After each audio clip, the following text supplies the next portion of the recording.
everybody, it's Camille Martin with Love to Lose, and this is where I teach you how to love your life and lose the weight. Back in the day, I used to inhale my food. It was almost like after I was done eating, I didn't even know what had happened. It was like I blacked out kind of and said, what happened? Where'd my food go? It was almost like the act of eating is what was filling me up rather than the food itself.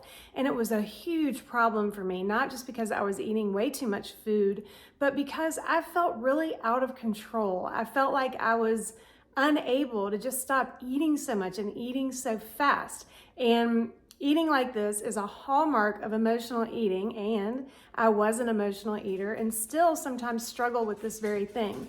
But in today's video, I want to talk about how eating slowly can really help you, not just in terms of taking in fewer calories, but really feeling in control of your health. So if you can just train yourself to eat more slowly, and you can, I'm going to give you some tips in a minute on how to do that. It really does help you feel in control of your health and that you can make your own changes, which is critically important if you want your changes to be permanent. So now I'm going to give you 4 reasons why eating more slowly and training yourself to do that can really help you. Reason number 1 that eating slowly helps you is, again, it makes you feel more in control. It helps you be more present with the food that you're eating and able to focus on what you're actually doing and what you're putting into your mouth. Diet culture thrives on you feeling out of control and desperate. Otherwise, you wouldn't buy what they're selling. So training yourself to eat more slowly helps you get that sense of control, and then you no longer will need a diet or anything else to help you do it. The second reason that eating more slowly helps you is that it changes your relationship with food. Again, when you're focused on what you're eating and you're more present with the food, you can get a sense of, do I actually feel good when I eat this? Also, when you are eating more slowly, your sense of fullness, it comes at about the same time, but you've eaten far less food by the time you do feel full. I used to down plates of food, enough for 2 and sometimes 3 people, and by the time I was noticing that I was full, I'd already eaten way too much food. So eating more slowly helps you change your relationship with food. The third way that eating more slowly helps you is that it gives you powerful insights that you wouldn't normally get when you're just shoveling in food.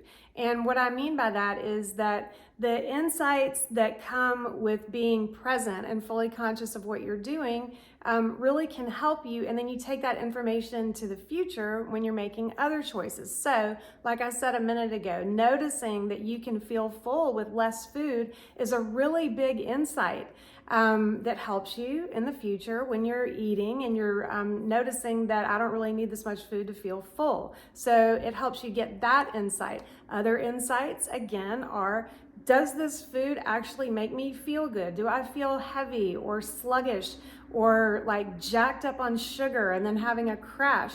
When you're eating slowly, you can notice these things and really connect with the feelings that you're actually having while you're eating.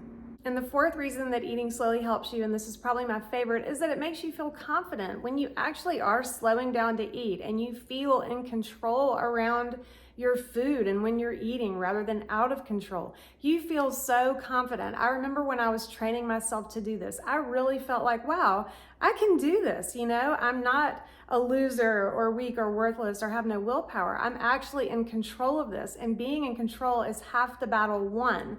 So when you're doing these things and making these positive changes and showing yourself that you're capable, it really builds your confidence. And then all of that confidence that you're feeling helps you make other changes. It's easier to make changes to your other habits around eating and food once you establish that you can get control of this feeling of being out of control around food. So eating more slowly helps you get confidence, which helps you change other things that you're doing, and then that gives you momentum, and that's when you see exponential results. So that was 4 reasons why eating slowly will help you, and now I'm going to give you 4 tips on how to actually do it. Tip number 1, the good old classic, put your fork down in between bites. And the reason it's a classic is because it works. When you take a bite of food and then you put your fork down, you're forcing yourself to stop shoveling the food in, and then you're focused on what you're eating and you're able to chew more slowly and really just be present. So the first tip, put your fork down in between bites. Tip number 2 is to play relaxing music while you eat. You know how when you're working out and you play a super fast song that's like got tons of energy and a fast beat, it's easier for you to move and to work out and get going. In the same way, when you play relaxing music that helps you slow down, that will help you slow down when you're eating. So if you can, if possible, play some relaxing music. I like to play classical music. Ask Alexa to play classical music. Let's hope she doesn't do it while I'm talking. If you're in an office setting, you can put on headphones, and that really does, the slowness of the music helps you slow down and eat more slowly. Tip number 3 is to go outside and eat if you're able to do that and if the weather permits. And this is one of the best tips. I use it all the time because sometimes I'm really tempted when I'm busy and I'm working to make my lunch, sit down in front of the computer and keep working. I literally have to force myself to stand up and go outside, and it makes the biggest difference. There's something about being outside in nature that helps you connect the nature with the food that you're eating, which is part of nature, hopefully. But yeah, go outside if possible, eat outside. It really does help you slow down and be present with your food. Tip number 4 is to make your own meals. So instead of just eating leftovers, which sometimes you can't avoid that, but make your own meal. When you put forth the effort and the time and the care into preparing your own meal, you are more likely to sit and savor all of the work that you just did. It's a lot easier to shovel in leftovers or leftover pizza or whatever. It's easier to just shovel it in because it's just something that you ordered last night and you really don't care about it. Make your own meal whenever possible, and I promise you it'll be a lot easier to eat it more slowly because you appreciate it more. Remember that feeling in control is critical if you want to make permanent changes, and the truth is you are in total control of your health and of the food that you eat and the way that you eat it. So if you want to make permanent changes and you want to feel in control, eating slowly will help you do it.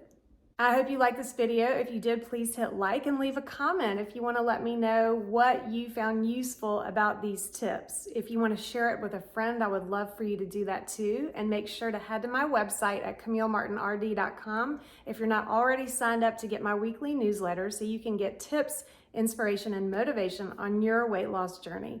Thank you so much for watching, and I'll see you here next time on Love to Lose.